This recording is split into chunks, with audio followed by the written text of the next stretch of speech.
درود شریف پڑھ لیجئے صلی اللہ علی النبی الامی وآلہ صلی اللہ تعالی علیہ وسلم صلو علیہ صلاۃ و سلام علیک یا رسول اللہ یا نبی اللہ یا حبیب اللہ صلی اللہ.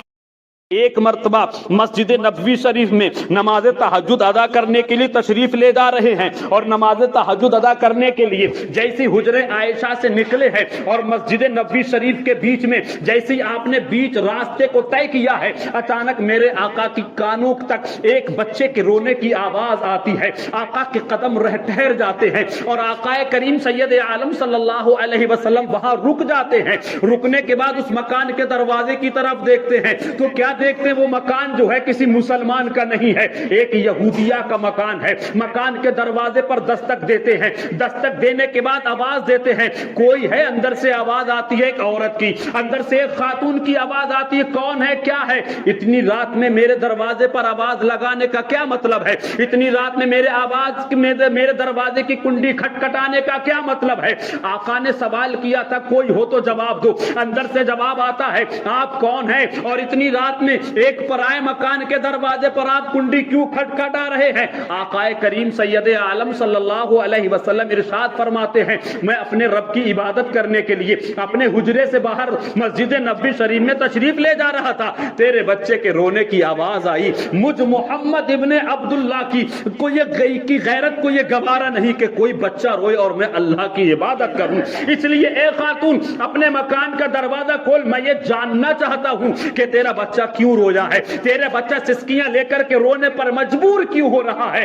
وہ یہودیہ نے جب یہ سنا کہ یہ محمد ابن عبداللہ ہیں، آمنہ کے شہزادے ہیں، آقا کریم مدینے کے تاجدار ہیں، آقا سے اس خاتون نے کہا اے محمد ابن عبداللہ بچہ میرا روتا ہے، تکلیف تمہیں کیوں ہوتی ہے؟ میرے آقا نے جب یہ نشتر بالکل کلیجہ پھاڑ دینے والے الفاظ کو سنا، میرے آقا صبر کرتے برداشت کرتے ہیں. آقا فرماتے ہیں خاتون سارے سوال جواب یہی ہوں گے یا بچے کے رونے کی وجہ بھی بتلائی جائے گی، بچے کے رونے کا سبب بھی بتلایا جائے گا. آقا کریم سید عالم صلی اللہ علیہ وسلم نے جب اس خاتون سے بار بار اصرار کیا تو اس خاتون نے دروازہ کھولا. دروازہ کھولنے کے بعد میرے آقا اندر تشریف لے جاتے ہیں. اب اس یہودیہ عورت سے پوچھتے ہیں بتا تیرا بچہ کیوں رو رہا ہے، تیرے بچے کو کون سی بات ایسی آئی جس کی وجہ سے تیرا بچہ رونے پر مجبور ہو گیا؟ آقا کریم سید عالم صلی اللہ علیہ وسلم نے یہ دوبارہ سوال کیا تھا.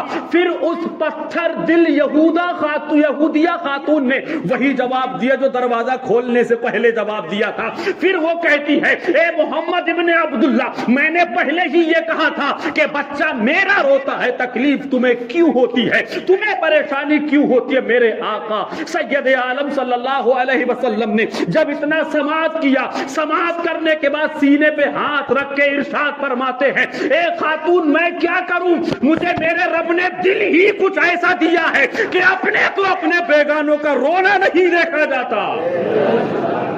اے خاتون میں کروں تو کروں کیا، مجھے میرے رب نے دل ہی کچھ ایسا دیا ہے کہ اپنے پرایوں اور بیگانوں کا رونا نہیں دیکھا جاتا ہے. ان تمام باتوں کو چھوڑ بتا تیرا بچہ کیوں روتا ہے، تیرے بچے کے رونے کا سبب کیا ہے؟ وہ خاتون عرض کرتی ہے میرا شوہر ملک شام میں گیا ہے تجارت کی غرض سے اور وہ گھر میں جو کھانے پینے کی چیزیں تھی چراغ میں تیل جو دے کر کے گیا تھا وہ ساری چیزیں ختم ہو چکی ہیں اور آج تیل بھی ختم ہو گیا تھا چراغ میں جو جلایا جاتا ہے. اچانک جب چراغ بند ہو گیا، اچانک جب چراغ جلتے جلتے بجھ گیا، اندھیرا کمرے میں گھپ سا چھا گیا. اس اندھیری کوٹھی کو دیکھ کر کے میرا بچہ سہم گیا، میرا بچہ ڈر کر کے رونے لگا ہے. بس یہی وجہ ہے میرا بچہ رویا ہے، میرے بچے رونے کا صرف یہی وجہ ہے، یہی سبب ہے. آقا فرماتے ٹھہر ابھی تیرے بچے کے ہنسنے کا انتظام کرتا ہوں، ابھی تیرے بچے کے سکون اور اطمینان کا سبب پیدا فرماتا ہوں. میرے آقا اپنے حجرے میں تشریف لے جاتے ہیں. اپنا خاص چراغ جو خود میرے آقا اللہ کی عبادت کے لیے استعمال کرتے تھے، جس سے میرے آقا کے کمرے میں اور حجرے میں روشنی رہا کرتی تھی، میرے آقا نے اپنے ہاتھوں سے وہ چراغ اٹھایا اور اٹھانے کے بعد اسی یہودیہ کے مکان پہ تشریف لے جاتے ہیں. اور تشریف لے جانے کے بعد یہودیہ خاتون سے ارشاد فرماتے یہ لے اپنے گھر کو روشن کر، یہ چراغ میں اپنے گھر سے لایا ہوں، سب کچھ کر لیکن بچے کو رونے کے سبب پیدا نہ کر، بچہ نہ رونے پائے، دیکھو ایک یہودیہ ایک خاتون کے غیر مسلم کے بچے کے رونے پر میرے نبی کو اتنی تکلیف ہوئی ہوگی.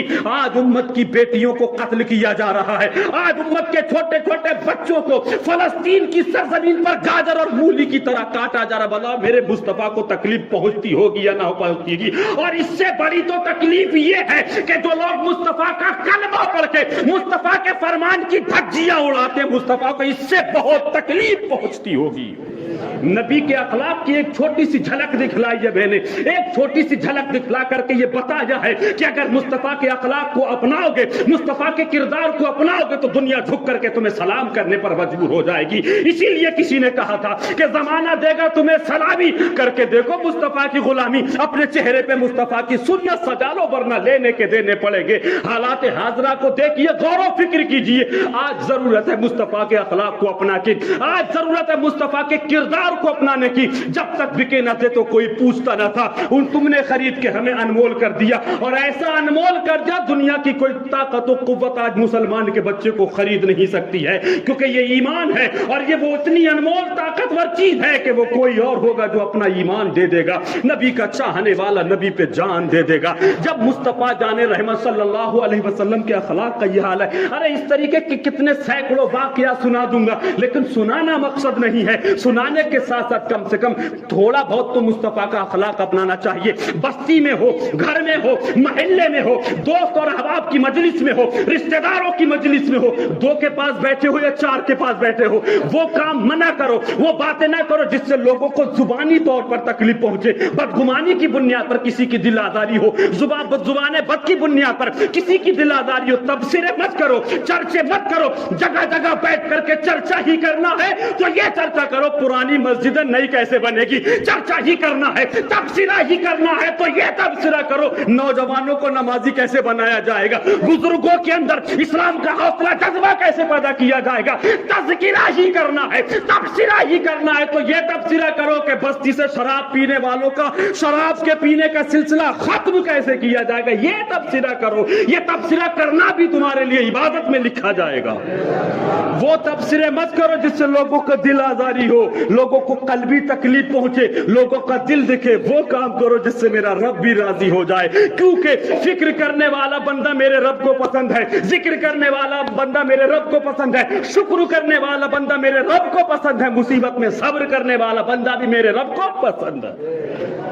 مصطفیٰ کے اخلاق کو اپنائیے, کیونکہ جمعے میں عموماً اتنا وقت نہیں رہتا ہے, لہذا میں گزارش کروں گا کہ میرے آقا نے اپنی پوری مکی اور مدنی زندگی کو 63 سالہ زندگی کو آپ پڑھیے گا, مطالعہ کیجئے گا, علماء سے زبانی سماعت کیجئے گا تو پتہ چلے گا کہ پوری دنیا میں انبیاء کرام تو بہت آئے, لیکن جو مصطفیٰ نے پریشانیاں اٹھائی ہیں, جو مصطفیٰ نے تکلیفوں کا سامنا کیا ہے, نبیین میں اتنی تکلیف کسی اور نبی نے نہیں اٹھائی. اوروں نے اٹھائی اپنے بیٹوں کے لیے, اوروں نے اٹھائی اپنے شہزادوں کے لیے, لیکن میرے مصطفیٰ نے جو تکلیفیں اٹھائی ہیں وہ ہم جیسے پھٹیچر گناہگار امتیوں کے لیے.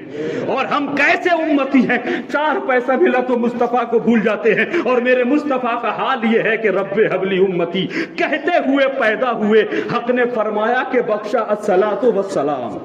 مصطفیٰ نے تو کبھی اپنی اس امت کو فراموش نہ کیا, لیکن یہ امتی ہے جو مصطفیٰ کو فراموش کیے ہوئے ہے, یہ امتی ہے جو مصطفیٰ کے اصول کو نہیں اپنا رہا ہے, یہ امتی ہے جو مصطفیٰ کے اخلاق کو نہیں اپنا رہا ہے. آج بھی وقت ہے, مصطفیٰ کے کردار کو اپنا لو, مصطفیٰ کے اخلاق کو اپنا لو, دنیا بھی بہتر ہو جائے گی, مرنے کے بعد آخرت بھی بہتر ہو جائے گی. اللہ تعالیٰ کی مقدس بارگاہ میں دعا ہے کہ اللہ تعالیٰ ہمیں اور آپ کو, تمام عالم اسلام کے خوش عقیدہ مسلمانوں کو آقائے کریم سید عالم صلی اللہ علیہ وسلم کے صدقے میں مصطفیٰ کے اخلاق کو اپنانے کی, مصطفیٰ کے کردار کو اپنانے کی ہمت اور توفیق نصیب فرمائے. استغفر اللہ ربی من کل ذنب و اتوب الیہ. السلام